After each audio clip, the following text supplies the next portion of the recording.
चलिए बच्चों, कल हमने क्वेश्चन नंबर 20 करा दिया था ना। हाँ 20 हो गया था, 21 भी कर लिया था। हाँ 22 रेक्टेंगुलर लूप कर लिया था, 23 बोर मैग्नेट्रॉन वाला था शायद, हाँ radius R. 22 depict the pattern of the magnetic field solenoid कर ली थी। 24 रिफ्लेक्शन हो गया था। 25 भी, ये भी हो गया था। 26 half life period.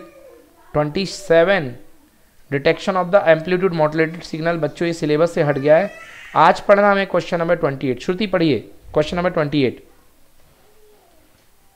State the working principle of an AC generator with the help of a label diagram. Derive an expression for the instantaneous value of the EMF induced in coil. Why is the EMF maximum when the plane of the armature is parallel to the magnetic field? Okay 3 question है यहाँ पे। पहला, state the working principle of the AC generator with the help of label diagram. AC generator को label diagram के साथ हमें explain करना है। चलो भाई पढ़िए arena, AC generator. AC generator. A dynamo or generator is a device which converts mechanical energy into electrical energy. It is based on the principle of electromagnetic induction. Construction. It consists of 4 main parts. First, field magnet. It produces the magnetic field. In the case of a low power dynamo, the magnetic field is generated by a permanent magnet. While in the case of large power dynamo, the magnetic field is produced by an electromagnet. Armature. Armature. It consists of a large number of turns of insulated wire in the soft iron drum or ring. It can revolve around an axle between the 2 poles of the field magnet. The drum or ring serves the 2 purposes. First, it serves as a support to coils, and second, it increases the magnetic field due to air core being replaced by an iron core. Slip rings. The slip rings R1 and R2 are the 2 metal rings to which the ends of armature coil are connected.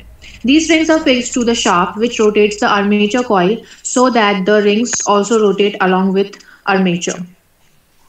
Brushes.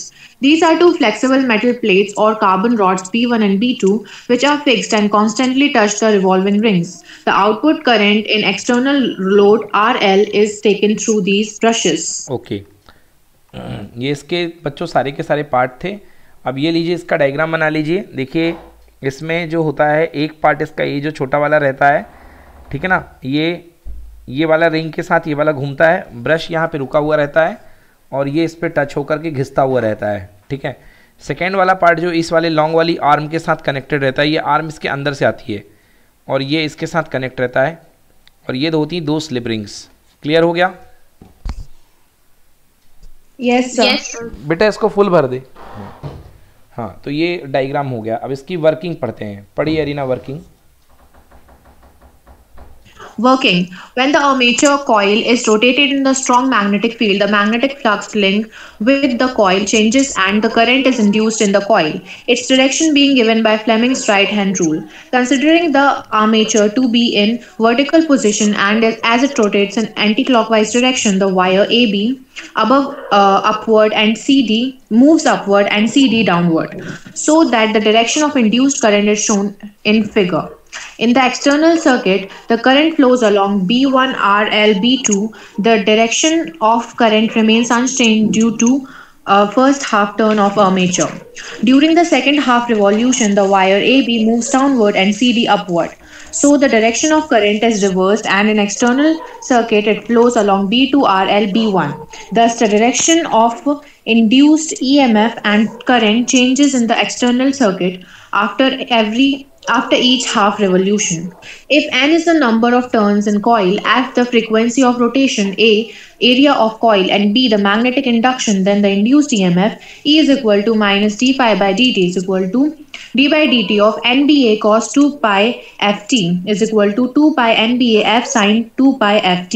हाँ बच्चों ये क्या था NBA, ये cos 2 pi f लिख दिया, इसको actually omega है ये।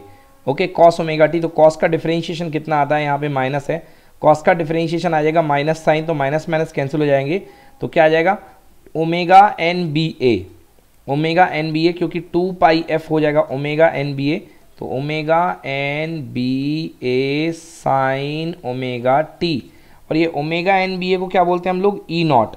तो आंसर आ जाएगा E is equal to E naught sine omega T, because omega N B A जो होती है मैक्सिमम वैल्यू होती है। पढ़िए। Obviously, the EMF produced in alternating and hence the current is also alternating.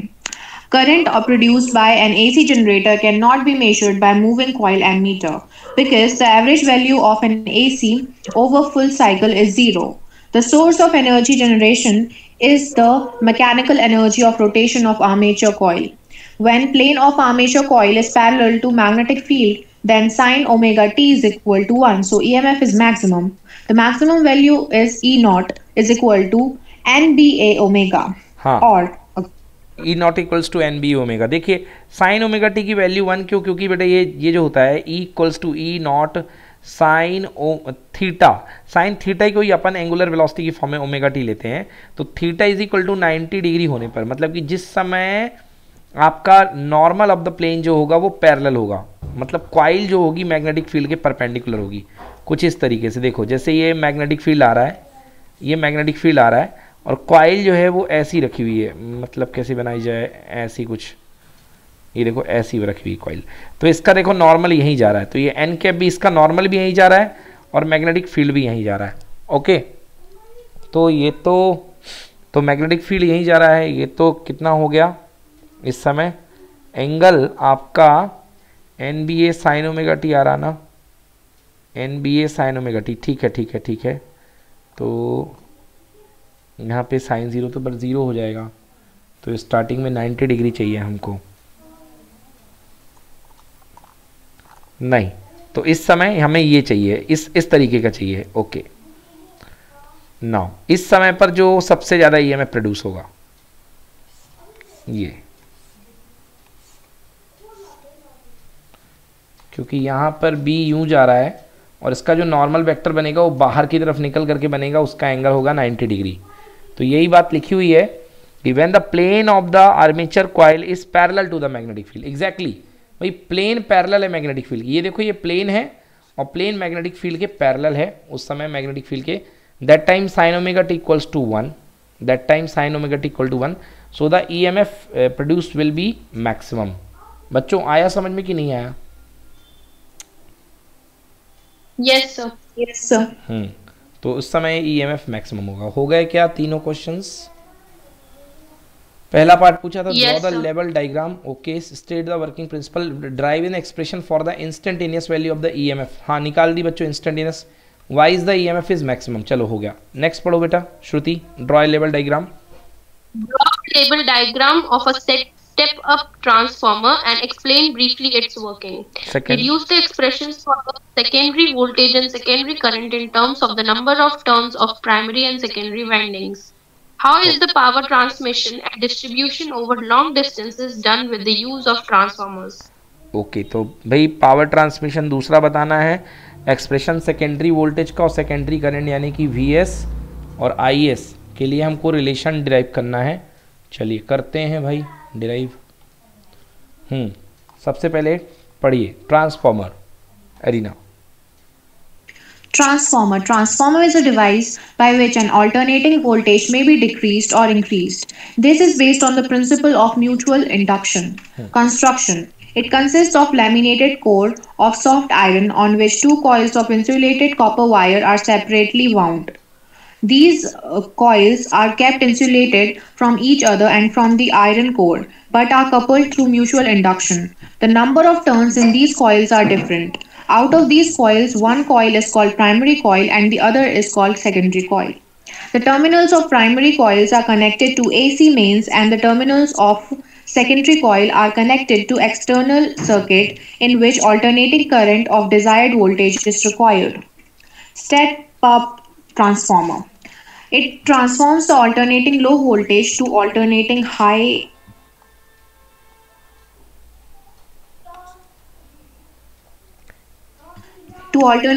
voltage, and in this the number of turns in secondary coil is more than that in primary coil.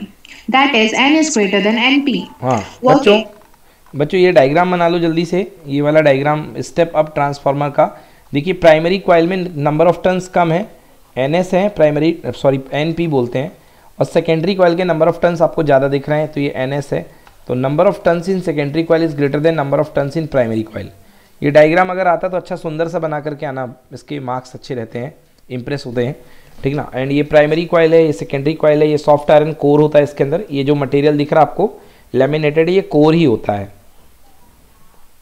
बना लोगे? Yes sir. ठीक है,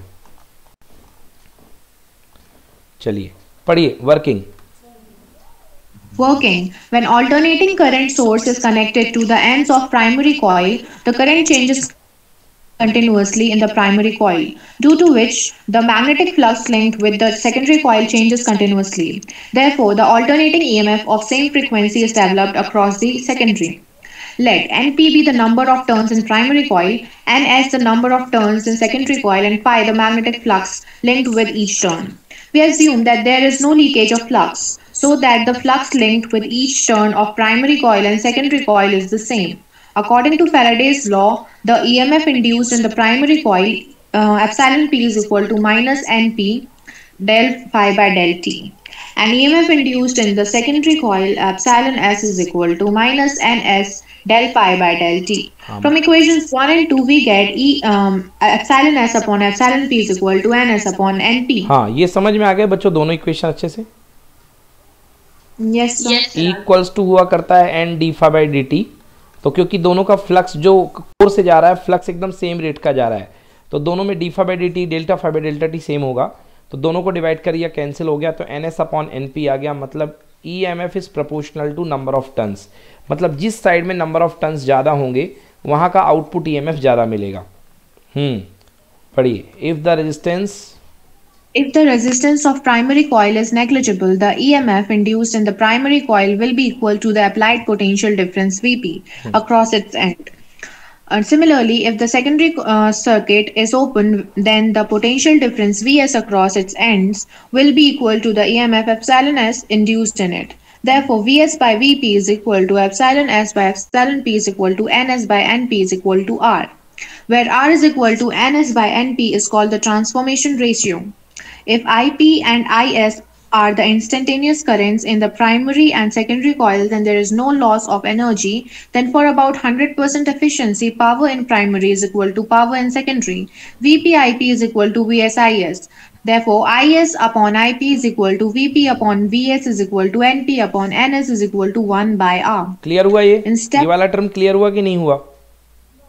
Yes sir, हो गया। आपने अभी क्या पढ़ा? ES upon EP equal to V secondary upon V primary that is equal to N secondary upon N primary, और V I के इन्वर्सली प्रोपोर्शनल होता है। यहाँ से देख लो V और I इन्वर्सली प्रोपोर्शनल है, that is equal to I primary upon I secondary equal to turn ratio या transformation ratio R। Clear? Yes sir, clear. मैंने इसमें उल्टा लिखा है, इसने उल्टा लिख रखा है। देखो प्राइमरी ऊपर है, सेकेंडरी नीचे है। मेरे वाले का सेकेंडरी ऊपर है, प्राइमरी नीचे है। Clear? Yes sir, clear. Okay, तो अगर आपका मैंने मेनली देखिए आप V S upon V P equal to N S upon N P, तो अगर सेकेंडरी के कॉइल प्राइमरी से ज़्यादा हैं तो if N S is greater than N P then V S is greater than V P, मतलब output voltage ज़्यादा होगा इनपुट से, that time it will be step up transformer. पढ़िए। In step up transformer, In step-up transformer, Ns is greater than Np. That shows R is greater than I. Therefore, Vs is greater than Vp. R is greater than 1 बेटा, ratio है ना? Yes sir, yes sir. R is greater than 1. So, Vs is greater than Vp and Is is smaller than Ip. That is, step-up transformer increases the voltage. Power transmission over long distances. The power, electrical energy, is transmitted to long distances by the use of transformers. The voltage output of the generator is stepped up by the means of step-up transformer. This steps down the current. So power loss I square R is significantly reduced. At the receiving station, the voltage is stepped down to 220 volt for domestic supply. समझ में आ गया? देखिए क्या करते हैं, step up में voltage को तो हाई एम्पलीट्यूड पे बढ़ा दिया जाता है, मगर करंट को बिल्कुल कम कर दिया जाता है, क्योंकि V is inversely proportional to I, अगर वोल्टेज बढ़ेगा तो करंट का लेवल कम हो जाएगा, जिससे कि आई स्क्वायर आर लॉस कम हो जाता है, इसलिए करंट एक जगह से दूसरे जगह तक हाई वोल्टेज में ट्रांसफर हो जाती है। Clear? Yes sir, clear. Okay sir ये एक बार और बताइए, हाँ बेटा, लास्ट पॉइंट। ओके देखिए, इसमें ये कहा गया बेटा कि अपन जानते हैं कि आइडियल ट्रांसफार्मर के लिए P equal to V I equal to constant होता है, बोलो हाँ। हाँ सर। मतलब V into I equal to constant का मतलब V is inversely proportional to I, बोलो यस। Yes sir. अगर वोल्टेज बढ़ेगा तो करंट क्या होगी? डिक्रीज होगी, ठीक ना। अगर करंट की सप्लाई एक जगह से इलेक्ट्रिक पावर दूसरे प्लेस तक जा रही है, टावर टू टावर करके पूरे शहरों में जाती है इलेक्ट्रिक सप्लाई, बोलो यस और नो। Yes sir. तो हाई वोल्टेज पे भेजोगे तो करंट लेस में जाएगी कि नहीं जाएगी, बोलो। हाँ सर जाएगी। और ट्रांसमिशन लाइन में जो लॉस होता है वो करंट कैसा लॉस होता है? आई स्क्वायर आर की फॉर्म में होता है कि नहीं होता? हाँ सर। तो करंट कम रहेगी तो लॉस कम होगा कि ज्यादा होगा? सर कम होगी। कम होगा। अरे पावर लॉस इक्वल टू क्या होता है बेटा? आई स्क्वायर आर टी नहीं होता है, हीट आई लॉस। स्क्वायर तो आई कम होगा तो लॉस कम नहीं होगा? हाँ सर होगा। क्योंकि रेजिस्टेंस को तो हम बदल नहीं सकते हैं, तार एक बार लगा दी तो लगा दी। Yes sir. तो फिर करंट को ही कम ज्यादा करना है, तो करंट को कम करेंगे कि नहीं करेंगे, बोलो। यस सर करेंगे। डन? Done sir done. चलो ठीक है। अगला क्वेश्चन बच्चों श्योर फॉर एग्जाम, बिल्कुल आएगा पक्का, ठीक है ना। चलिए क्वेश्चन नंबर 29 पढ़ो Shruti. Draw a ray diagram for formation of image of a point object by a thin double convex lens having radii of curvatures R1 and R2 and hence derive lens maker's formula. ठीक, next. Define power of a lens and give its SI units. If a convex lens of focal length 50 cm is placed in contact coaxially with a concave lens of focal length 20 cm, what is the power of the combination? बहुत simple है ये तो। इनके power, इनको focal length in दोनों की निकाल लो पहले डायप्टर में और दोनों को ऐड कर देना, एक की प्लस आएगी एक की माइनस आएगी, तो 50 सेंटीमीटर यानी 100/50 कर दो, ठीक है ना। और इसको 100/20 कर दो, तो एक की आ रही है कितनी की? कॉनकेव की -5, और एक की आ रही है कितनी? इसकी आ रही है +2।